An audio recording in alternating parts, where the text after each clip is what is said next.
So a guy goes into a talent agency with his family and he says, look, we've got this amazing act. You have to book us on Letterman. And the agent says, what's the act? So the guy says, I'll show you. And he lines his family all up and then they all strip naked and hello everybody and happy Wednesday. So that is the setup to one of the most offensive jokes of all time, and I bring it up for a particular reason. So there's a new YouTube channel called Talk, and they were discussing last week, when does a joke become offensive? And Mickeleh made a video response. I'm Mickeleh. He's Mickeleh. And Mickeleh said something that makes me feel a little bit uncomfortable. When is a joke offensive?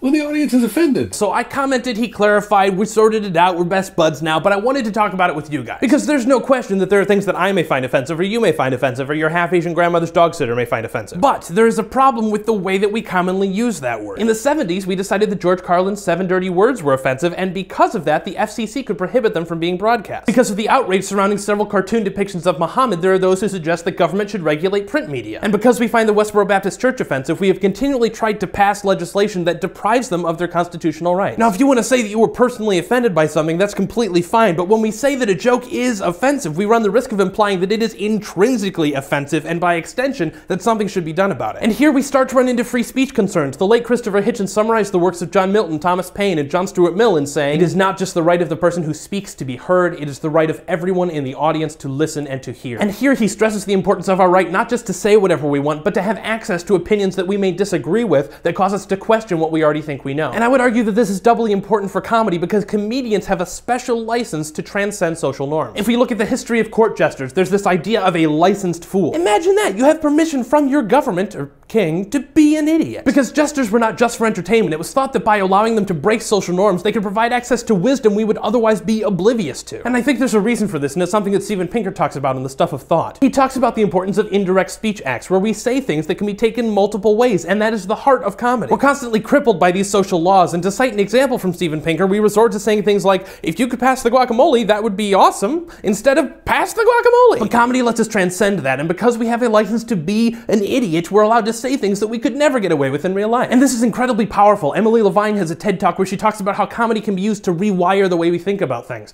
And Chris Bliss follows up with another TED Talk about how comedy is a form of translation. But when we say that a joke is offensive, we rob ourselves of those experiences. So is a joke offensive? No, it can't be. We need it. But can you personally be offended by a joke? Well, I sure as hell hope so. What do you call this act?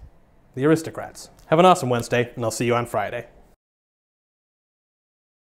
Hey guys, so I'd love to hear your thoughts about jokes and offensiveness and everything, so leave me some notes down in the comments. Also, since I referenced a lot of other videos in this one, I figured it would be helpful to put together a playlist of all of the random stuff that I cited. So if you look over at that box and you want to click that, it's got a whole bunch of different videos and stuff that are all sort of on this topic of free speech and offensiveness and jokes and comedy and all the blah blah blah blah blah. I'm gonna stop talking. Have an awesome one. Bye.